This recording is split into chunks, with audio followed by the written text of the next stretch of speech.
Hey guys, this is Darren here with Blender Illusionist, and today I'm going to be showing you how to create the effect that I've affectionately titled Demonic Ink, and we're going to be creating it entirely in Blender.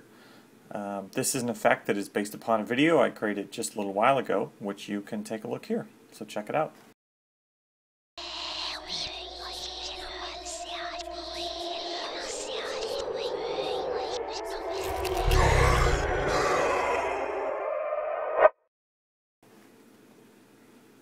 Okay, so we're going to be doing everything in Blender, and we're going to be creating this effect here,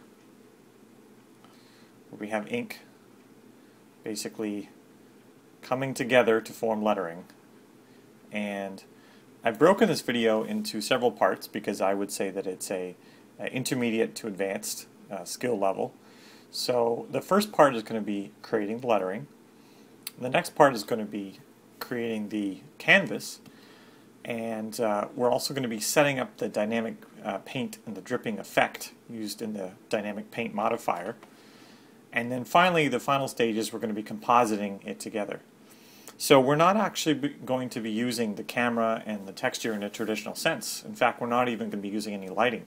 We're just going to be rendering out passes that can be used later when we are going to be compositing the whole image together. Alright, so without further ado, let's start the tutorial. Just open up a fresh scene in Blender and delete the default cube. Let's go into a side view here and let us create some text. Let's go down here to Align to View, grab our text here, and let's type in the words evil. Okay, let's go over here to our font tab and let's pick a really cool font for this. And I have chosen a font already that I used in my video. It's called Douche over here, and it's going to give us a nice kind of gothic flavor. So let's hit tab, and then let's use our arrow keys. Let's just create some spacing. Let's just kern these letters a little bit so we have some nice spacing in between them. And once we're happy with that, we'll hit tab, go over here, our text area, and extrude, let's just say 0.1, so we give it a bit of a nice thickness over here. You can see the lettering. So now we have that set up. Let's duplicate it, Shift D, hit tab again, let's type is, move it over, Shift D, move the lettering down, and type coming. Alright. Grab them up, put them there. Let's just do the same thing we did with the word evil. Let's just kern these by holding down Alt and clicking with our arrow keys to kind of put a bit more space between every letter. Once we're happy, hit tab. And we want to convert these to meshes because currently they're just text, they're basically curves. So to do that, we want to hit Alt-C. We want to go Mesh from Curve and do the same for the other two words. Now if you tab, you can see that we're actually dealing with vertices. So, okay, and then finally let's just join every word or letter together. So now everything will be treated as the same by hitting Control J, and as you can see, now they're all joined. Okay, let's add a material. Let's call this material lettering, and let's turn the specularity down so it's pure black diffuse. And the final thing we need to do is set these up for a dynamic paint for the next step. So the lettering is going to be the brush for the dynamic paint. So everything when you're using this plugin is either a canvas or it's a brush. And so we're going to add a brush right here. We're going to keep absolute alpha, and we're also going to change this to use the object material, so which is lettering. And then we also want to make sure that mesh volume is selected. This is important. And after we've done that, let's jump into setting up our canvas. Let's create a plane. Let's go over here to Align to View. And let's grab this plane and just scale it up so it's covering the lettering and there's a bit of space around it on every side. And now what we want to do is we want to, let's just make sure that the plane, if we hit the period on the number pad, we want to make sure the plane is just kind of coming in behind the lettering so it's overlapping by a little bit. And this will be important later when we're doing the actual simulation. Just make sure that it's right behind the lettering and a little bit into it. Okay, so for the next step, let's subdivide our plane. So let's go into edit mode, and we want to subdivide it 3, 4, 5, 6, between 6 and 7 times, depending on your RAM and how much you can process. So depending on your computer, whether it's better to go higher or lower. What we're doing this for is, what we want to do is displace the geometry. And this will be important for a number of reasons when we're actually doing the simulation, so we get a finer result. But for now, the important thing is we want to go now into up here to our UV editing, and we want to unwrap this. So to do that, we hit the U key, and we go all the way down here to Project from View Bounds. And that's going to stretch our UV map all the way around to the edges. So that's easy enough. Now let's go back to our default setup. Tab out of edit mode. And now let's go over here to our displace modifier. So let's go add modifier and then displace. And what we're going to do is we're going to add a texture to our displacement. So to do that, let's hit new, and it'll create a new texture. And if we go over here to shading, let's just smooth the texture out a bit. If I alt-click, I can rotate around it. So we've got kind of a nice texture going here. Now this is the artistic part of the tutorial because you can do this any way you want to. There's no definitive rules, but the goal is to basically create a certain kind of effect so that basically when the lettering is going to start to melt, to drip down here. And we want it to do it in interesting and creative ways. We want to create that gnarly kind of sinister effect. And if we didn't have the displacement texture, it would just fall straight down and it wouldn't look very interesting. So this is going to give it a lot of character. So let's go over here, and again, this is just something that you can play around with until you get the right effect. I'm just going to give you the settings that I used, and let's just create something kind of cool. So let's go up here to our Musgrave texture, and as you can see, it resembles Swiss cheese. So now we're in our Musgrave texture. Let's go down here to Hybrid Multifractal, and then after that, let's go down to our basis, and let's make it Voronoi crackle. So we have this kind of these cracks in the cement kind of look. And now basically what we want to do is we want to create a nice kind of noise effect. Basically a cracked kind of pavement look to it. And I'm just playing around here with our octaves and our gain. But this is the kind of shattered effect that we want. And we don't want it to go completely flat. So let's just turn the intensity down a little bit. Turn our dimensions up. And yeah, this is looking pretty good. We don't want the gain to be too much either. We want it to kind of be subtle. And yeah, let's see how that looks.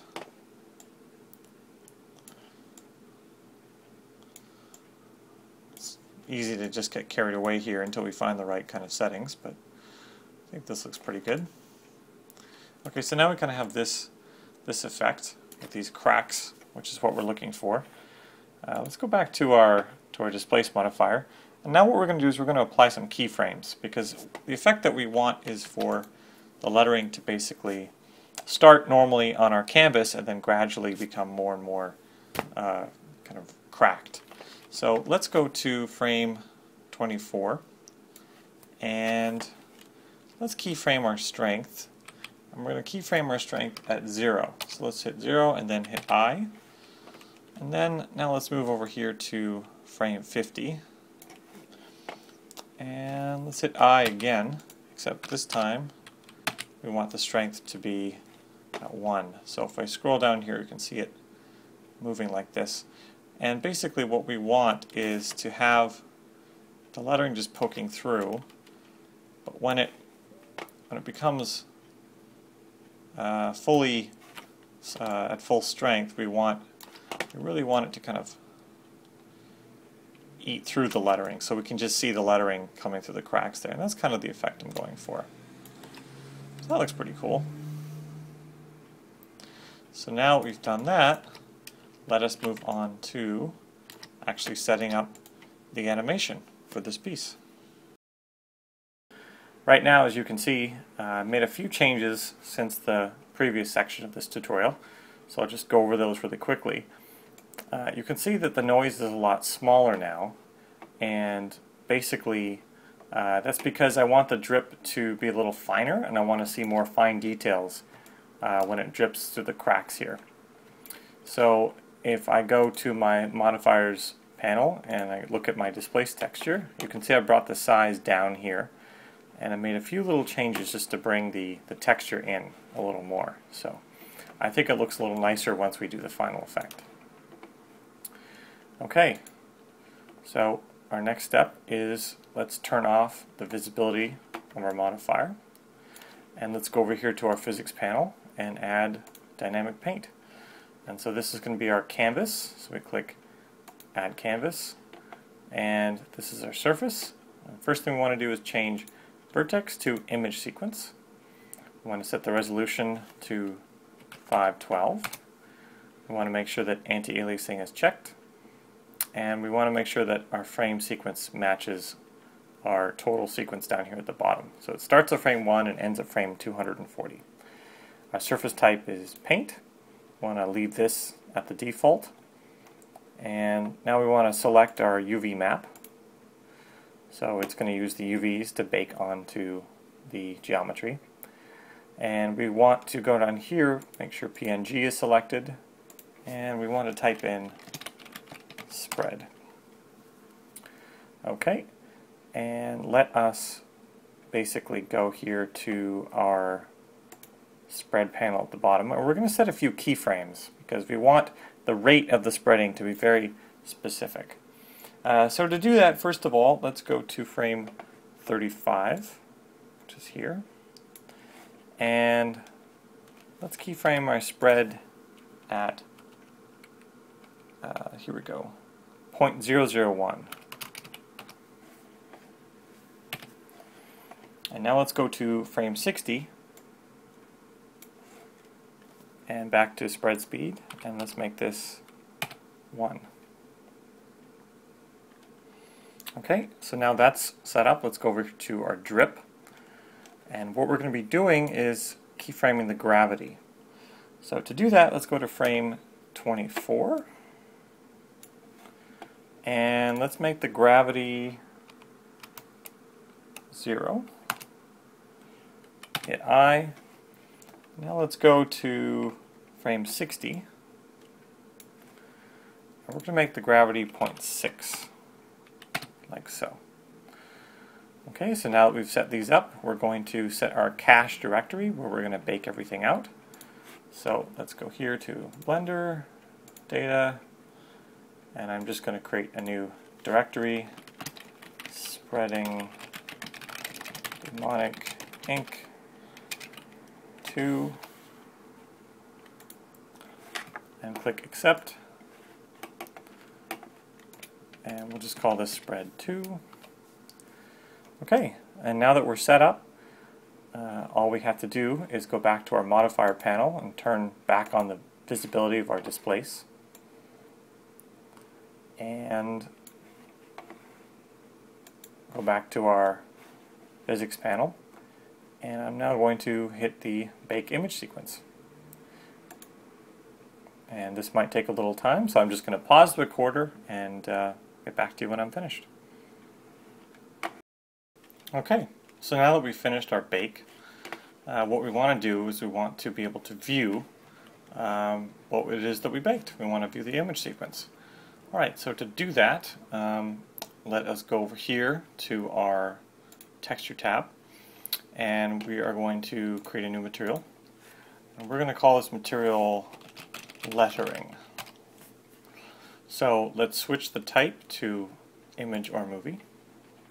And down here, let's open up our image sequence. So I'm going to go to where it is that I most recently baked these. So spreading demonic ink 2. And let's just click open image. And now what we want to do is make sure that we're using alpha.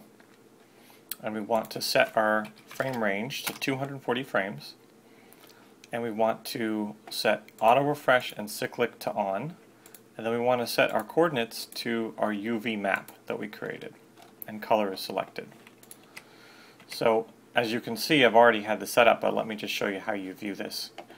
You go to GLSL in the tab on the right, and then you click Textured Solid. And then down here, you go to Texture.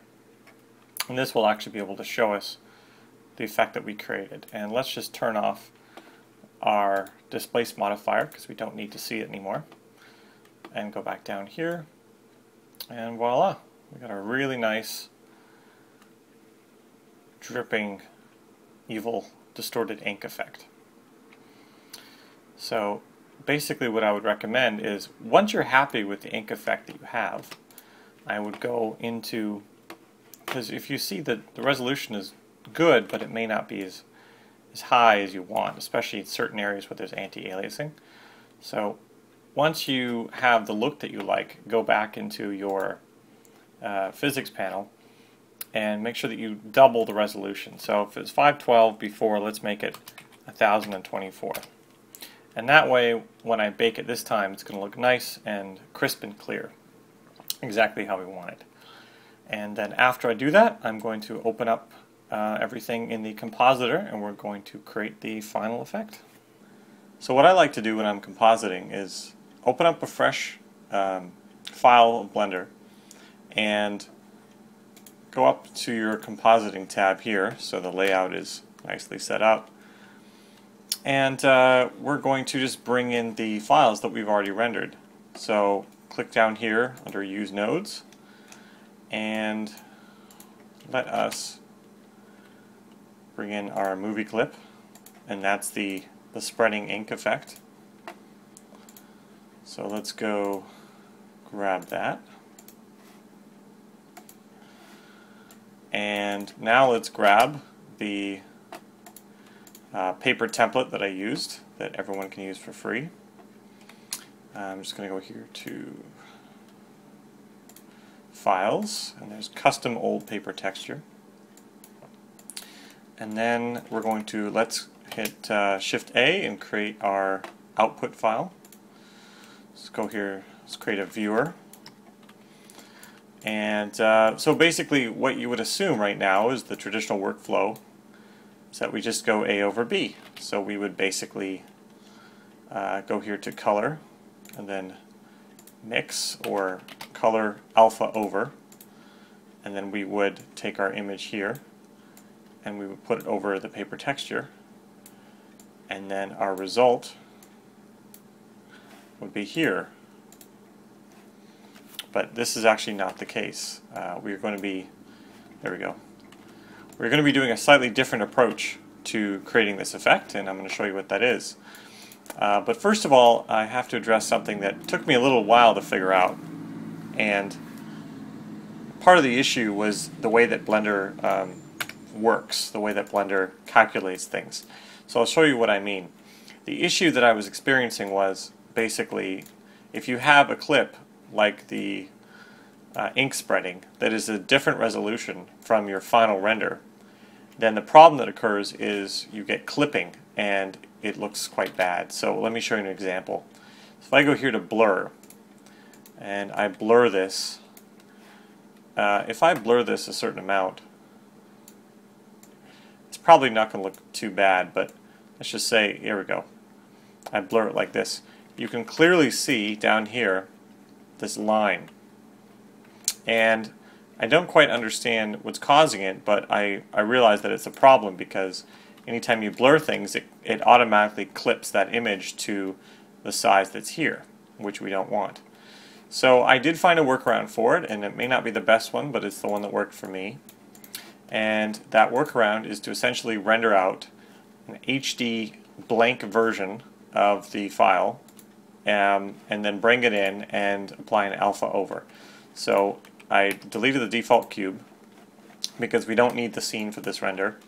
I made sure that we were at 1920 by 1080, and then I basically just rendered out a blank image, and I can bring it in here,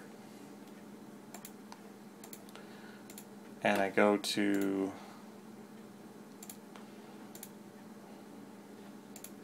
full HD transparent background, and now I apply a color alpha over, and I basically put this on the top. Let's cut this, and then this, our ink render, on the bottom, and then I go back through the blur, and as you'll notice there's no clipping here because it's now the size of our entire canvas. It's full HD. So that's basically what I did to get around that clipping issue. So now that we have this, let's get into the main compositing here.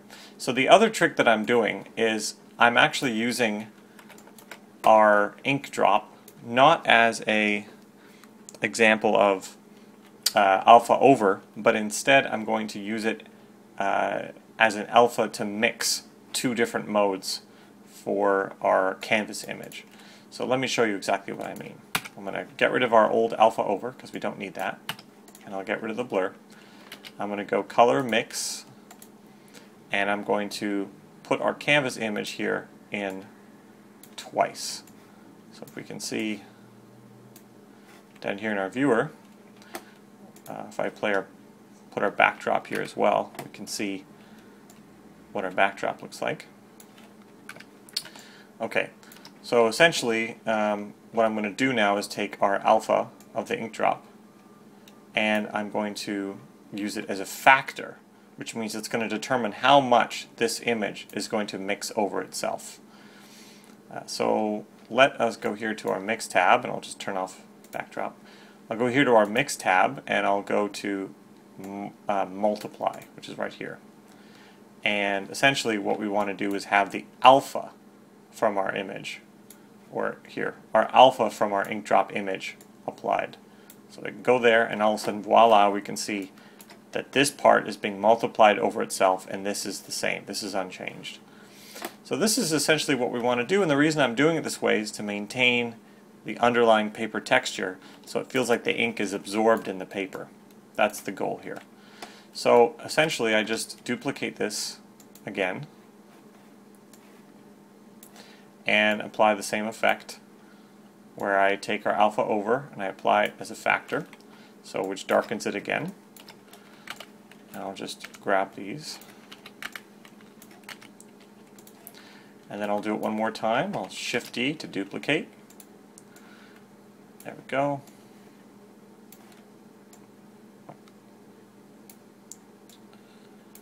And I'll take our alpha over. Okay, so now we have the ink multiplied several times. The other thing I was going to do was, I'll do it now, scale up our lettering, because if we go over here to our timeline, it looks fine, but the lettering looks a little small. So I wanted it to look a bit bigger. So let's do that now. Let's go here to open up, distort, and scale. and I'm going to see if this works, scale up right after our movie clip. So let's make this 1.4, 1.4. So now this is nice and big. Let's actually make this 1.3. So let's scroll back to where the ink is still spreading. And let's go over here to our filter and blur. And now let's blur, let's say up here, where it's feeding into this final multiply. Let's make this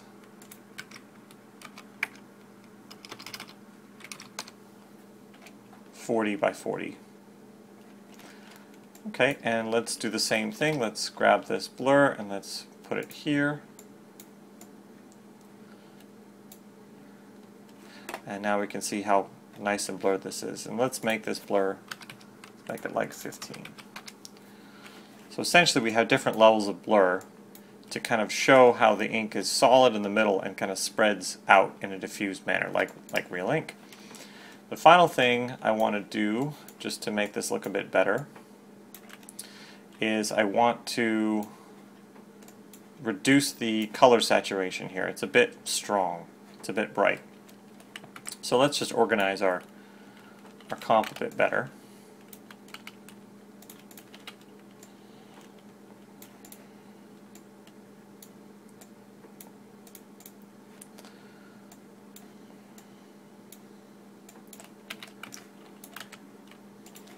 So I'm going to go to color, and I'm going to go to hue correct, or sorry, hue saturation value, and I'm going to apply this to the second input here.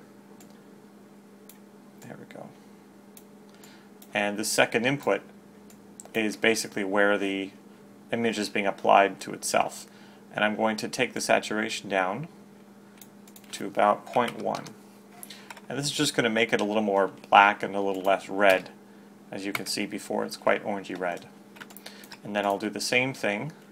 I'll grab this here, Shift-D to duplicate, and apply this there. So now you can see it looks much more like black ink, which is the effect that we want. So if I scrub through here, I'm going to make sure my time marker goes to 240 frames because that's my original length of time for the ink spreading. And essentially you can play around with the amount of blur that you want, and it really kind of helps give it a bit of a softening, but if you decide that's too much, you can bring it back here. Okay, so now we have a nice blurring effect going on with our ink spread. And then finally, you can also, if you choose, add a color, RGB curves. I always like to add curves just to give it a little bit more personality, bring up the contrast like this, bring down the contrast, or maybe bring the red channel down a little bit, make it a bit kind of greeny blue. So whatever suits your fancy, whatever you think looks really kind of good and kind of evil. And like that. So I hope you enjoyed this tutorial, and don't forget to subscribe to my channel for more tutorials and tips on using Blender. I'll see you next time.